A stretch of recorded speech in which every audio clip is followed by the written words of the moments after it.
Colombia se la juega toda. Álvaro Gómez, número 44 en el tarjetón, por una constituyente responsable. Marque el número 44. Álvaro Gómez, la única lista de salvación nacional. Con el número 44, Colombia se la juega toda. Para vivir de otra manera.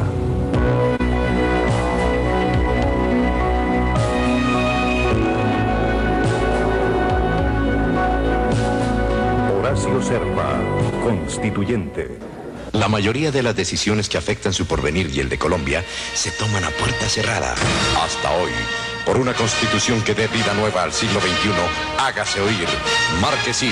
Vote por la lista 9 con Antonio Navarro. Así, entre todos, cambiaremos la historia de Colombia. Palabra que sí. Los hombres hacen su propia historia. Y la misma grandeza de sus ideas, de sus sueños, le dan el camino a esa historia. Hoy somos conscientes de que la Asamblea Constituyente es una oportunidad histórica quizás irrepetible, en la cual toda la comunidad, y en especial las fuerzas sociales, tienen una gran responsabilidad.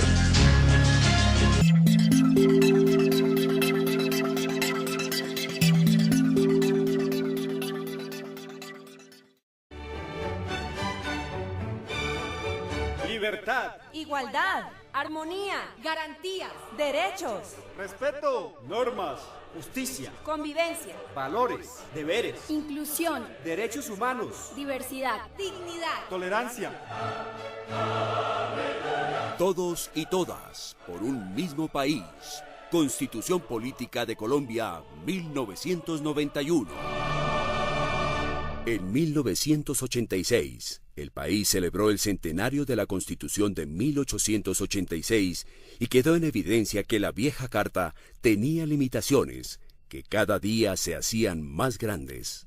Varios intentos de reforma, la constituyente de Alfonso López Michelsen en 1977 y la reforma de Julio César Turbay Ayala en 1979 habían naufragado.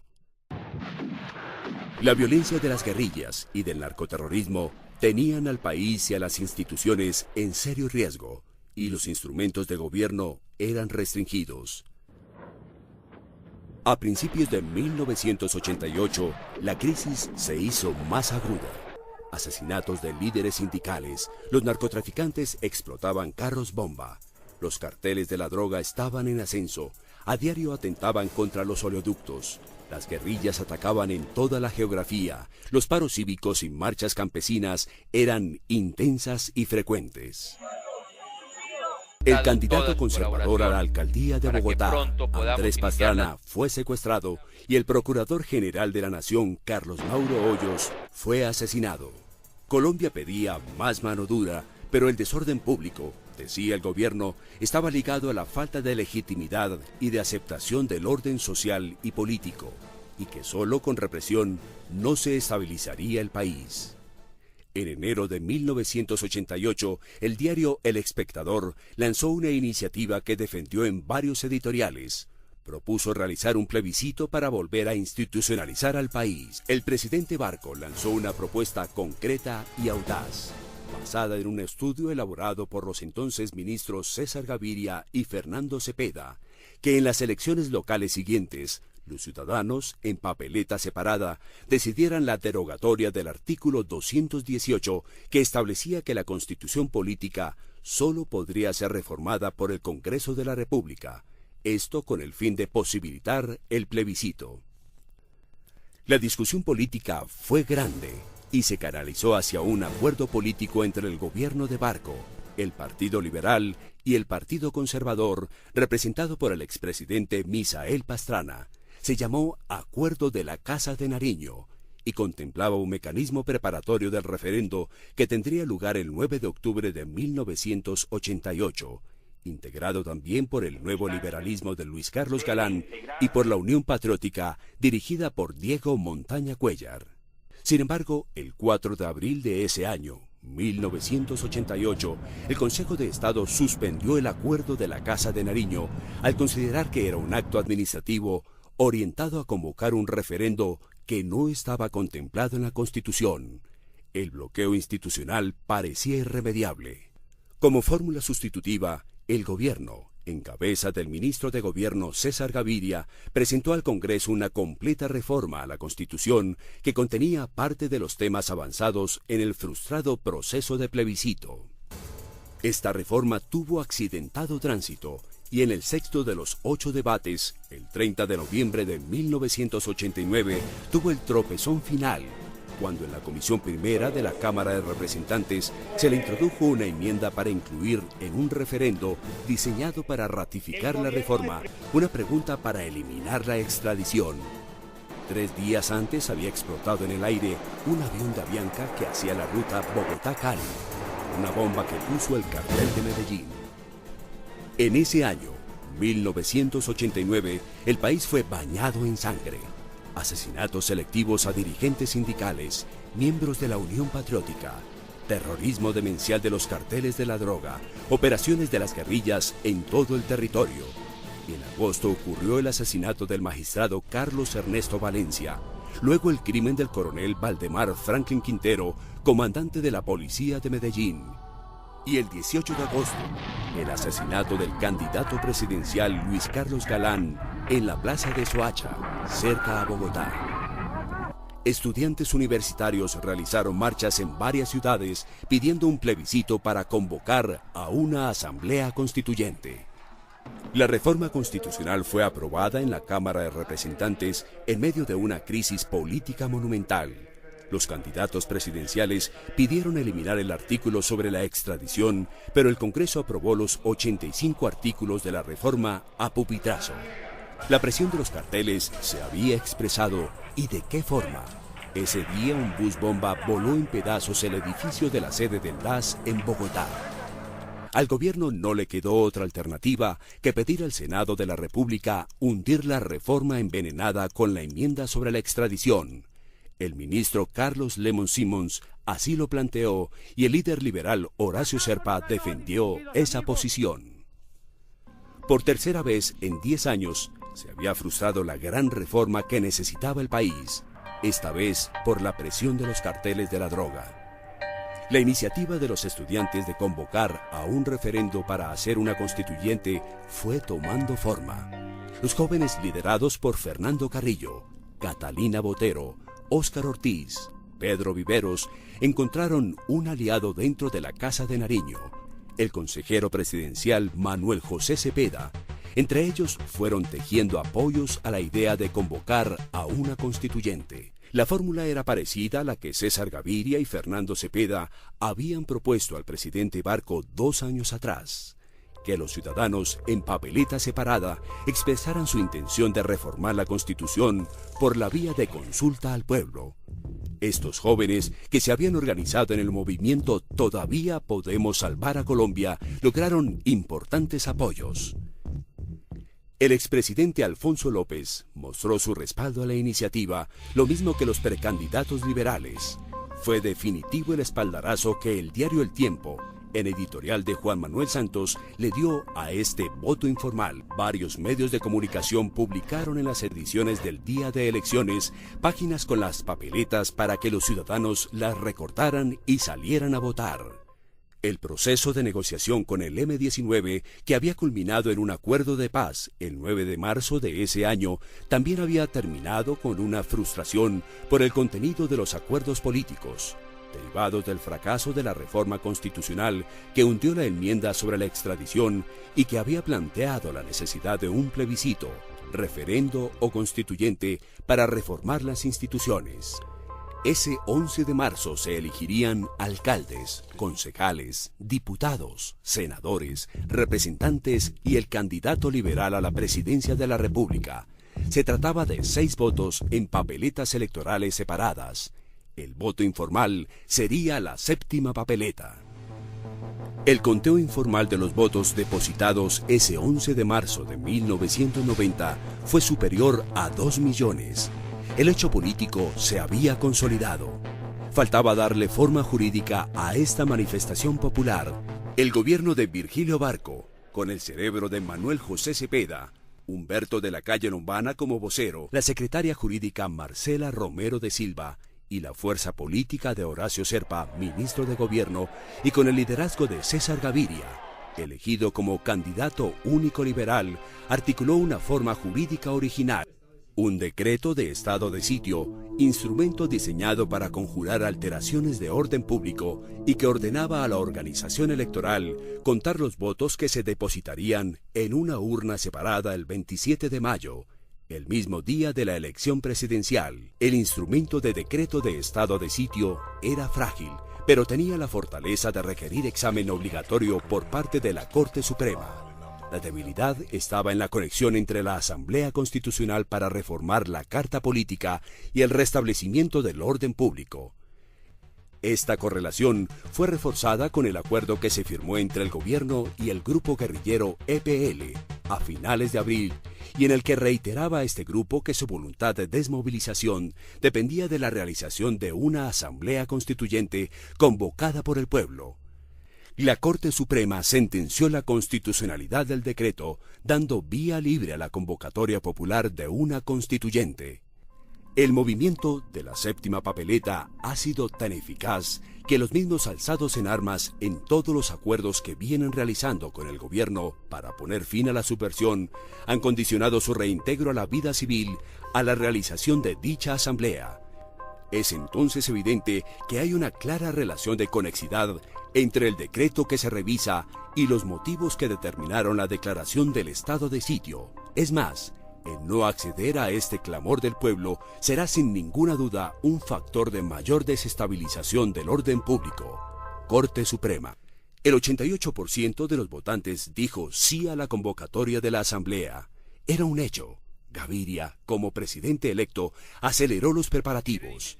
El 2 de agosto se suscribió un acuerdo entre Gaviria, presidente, y director nacional del liberalismo, Rodrigo Marín Bernal por el Movimiento de Salvación Nacional, Álvaro Villegas Moreno por el Partido Nacional Social Conservador, Antonio Navarro Wolf por el Movimiento Alianza Democrática M19, Julio César Sánchez García, designado ministro de Gobierno. En desarrollo de este acuerdo, el presidente César Gaviria, haciendo uso de las facultades que le daba el estado de sitio, dictó el decreto 1926 de agosto 23 de 1990, por medio del cual convocaba al pueblo a elegir 70 constituyentes el 9 de diciembre. Ellos, en su nombre y representación, modificarían la constitución vigente sobre un temario y composición fijados en el mismo decreto. La Corte Suprema de Justicia, al revisar el decreto, en sentencia del 9 de octubre de 1990, declaró constitucional el proceso y, como tal, declaró exequible la convocatoria de la Asamblea y a las elecciones de los constituyentes, pero declaró inconstitucional el temario fijado en el decreto, pues consideró que la Asamblea, como delegataria del pueblo, esto es, el constituyente primario, no podía ser limitada en sus atribuciones. Sería como limitar al pueblo soberano. Así, por esta sentencia, se estableció la elección de constituyentes para el 9 de diciembre de 1990. Ese día, 3.710.557 colombianos acudieron a las urnas y eligieron 70 constituyentes.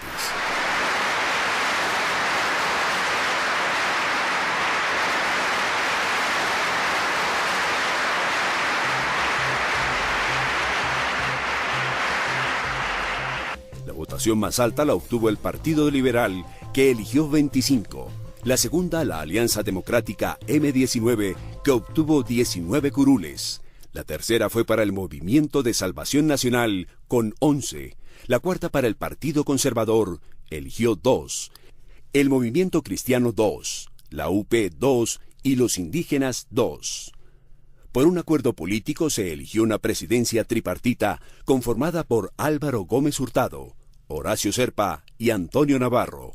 El trabajo fue organizado en 5 comisiones que durante un poco más de 5 meses crearon la nueva Carta Política de los colombianos. Finalmente, el 4 de julio de 1991, se promulgó la nueva Constitución Política.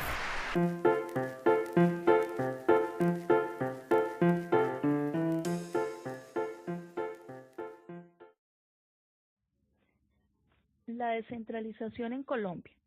Inicia a comienzos de los años 80 con el propósito general de aumentar la legitimidad del Estado mediante la modernización de las estructuras políticas, administrativas y fiscales. Los objetivos específicos fueron mejorar la provisión de bienes y servicios públicos locales y profundizar la democracia en el ámbito municipal. Características de la descentralización. 1. Hay un traslado de competencias desde la administración central del Estado a los gobiernos locales. 2. El Estado dota de personalidad jurídica al órgano descentralizado. 3. Se le asigna un patrimonio propio y una gestión independiente de la administración central. 4. Se basa en un principio de autonomía. Las transferencias. Razones para transferir recursos desde el Gobierno Nacional Central hacia las entidades territoriales. Eficiencia y equidad. Mayor eficiencia de recaudo del GNC es la compensación de las entidades territoriales. Mayor eficiencia de las entidades territoriales en la provisión de los bienes públicos locales. Equidad. La riqueza entre las regiones difiere, por consiguiente su base tributaria potencial.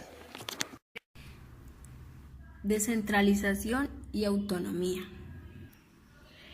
Primero, con la Constitución de 1991, el número de departamentos se elevó a 32, divididos en 1059 municipios. Segundo, abrió la posibilidad para que los municipios se dividieran en comunas y corregimientos. Tercero, las entidades territoriales pueden administrar sus propios recursos, crear tributos, emitir bonos y títulos de deuda pública, etc.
Sistema electoral colombiano.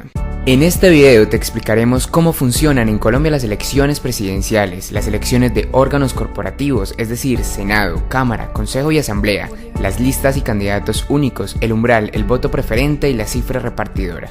Elección. Una elección es el mecanismo a través del cual los ciudadanos hacen efectivos sus derechos políticos de elegir y ser elegidos. En Colombia existen dos clases de elecciones, la elección ordinaria y atípica. Las elecciones ordinarias son aquellas que se realizan en las fechas previamente determinadas por la Constitución política y la ley. Por ejemplo, los colombianos eligen en elecciones ordinarias al presidente de la República. Las elecciones atípicas son eventos electorales que se realizan por fuera del calendario electoral ordinario con el fin de cubrir la vacancia absoluta de un mandatario y elegir una autoridad por el tiempo que resta del periodo constitucional del cargo. Las posibles causas de esta vacancia son la muerte, renuncia aceptada, incapacidad física permanente, la declaratoria de nulidad por su elección, la interdicción judicial, la destitución y la revocatoria del mandato. Para la inscripción de un candidato. Existen dos formas, por medio del aval de un partido o movimiento político con personería jurídica reconocida por el Consejo Nacional Electoral, siendo el representante legal del partido quien otorgue el respectivo apoyo. O por otro lado, con el apoyo de un grupo significativo de personas que deben inscribirse a través de un comité integrado por 3 ciudadanos, registrarse ante la autoridad electoral, respaldando al candidato a través de un total de firmas y la póliza de seriedad. El mínimo de firmas deberá superar las 50.000. Elecciones presidenciales. Para ser presidente de la República se requiere ser colombiano por nacimiento, ciudadano en ejercicio y mayor de 30 años. Hay reelección hasta por un periodo. Se es elegido por la mitad más uno de los votos que, de manera secreta y directa, depositen los ciudadanos en la fecha y con las formalidades que determine la ley para un periodo de 4 años. El Congreso de la República. Es la legislatura bicameral de la República de Colombia conformado por el Senado y por la Cámara de Representantes.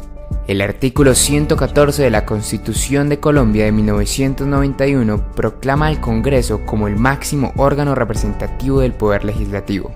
Según el artículo 114, le corresponde al Congreso de la República de Colombia reformar la Constitución, hacer las leyes y ejercer control político sobre el gobierno y la administración.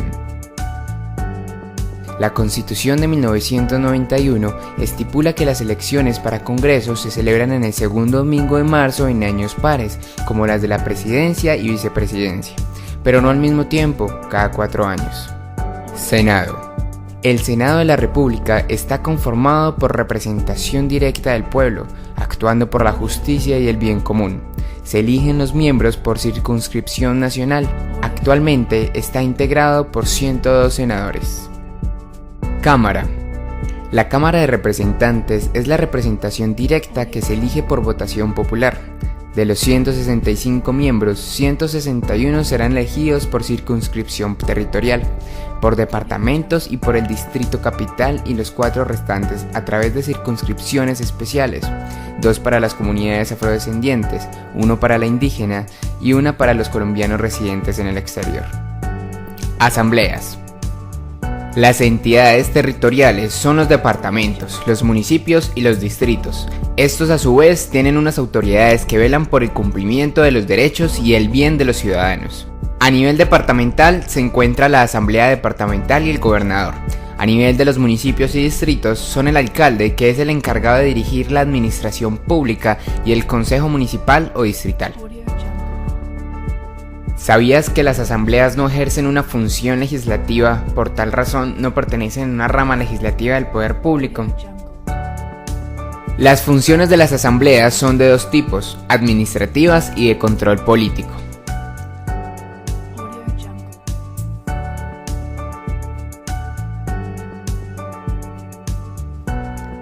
Periodo y composición de las asambleas.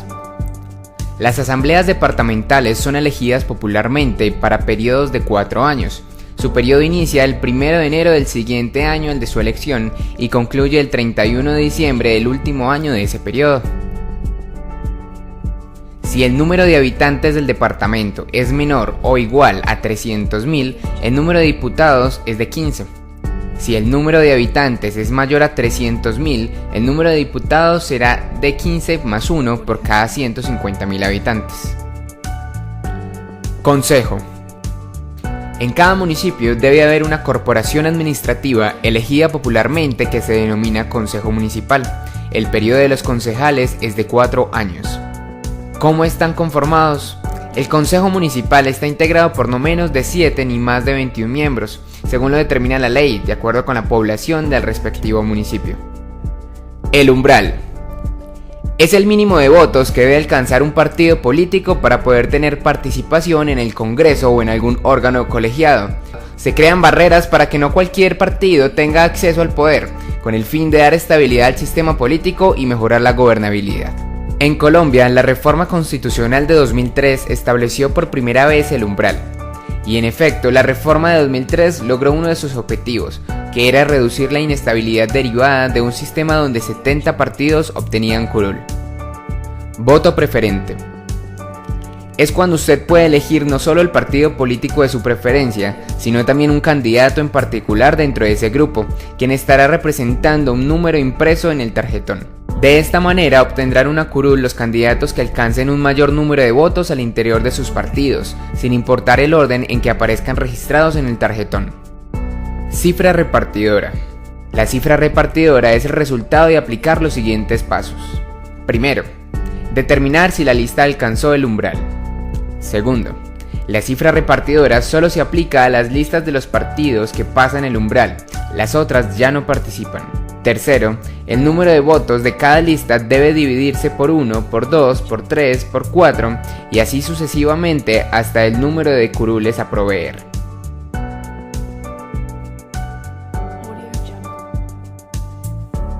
Cuarto, ordenar los resultados de mayor a menor hasta que se logre un número total de resultados igual al número de curules a proveer.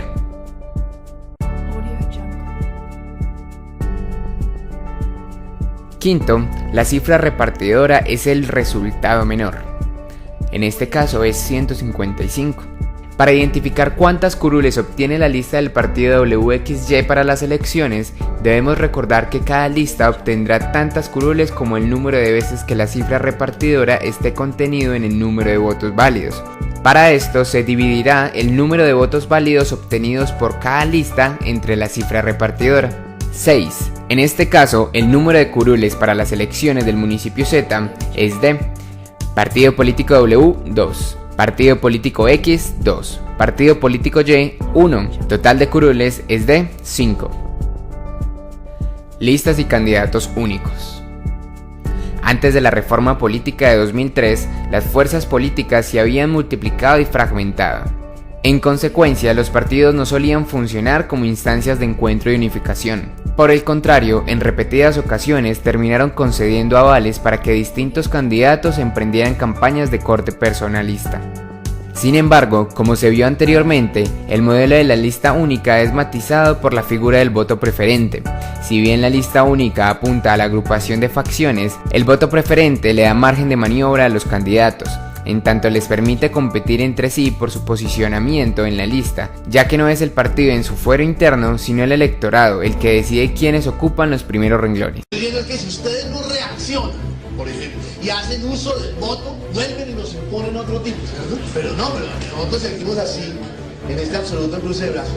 Yo quiero que a nivel como de moraleja, que lo único que les quede a ustedes son dos cosas. Primera, que si no reaccionamos, ustedes jóvenes, y asumen el control de su propio país con los elementos que les da la Constitución, por ejemplo el voto, si no hacen uso de eso para bien, cerremos y vámonos, sigamos mirando allá al país y nosotros mirando para otra parte.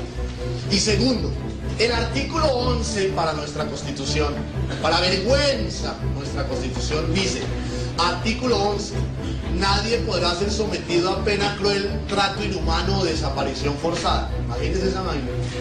Que en una constitución de un país diga eso. Es algo así como si uno llega a una casa de visita y dice, por favor no se suene con el mantel. Uno dice, no, pues los que viven aquí son unas bellezas. Bueno, entonces, dice, Nadie podrá ser sometido a pena cruel, trato inhumano o desaparición forzada. ¿Saben qué tradujeron los indígenas? Pedazo 10-2.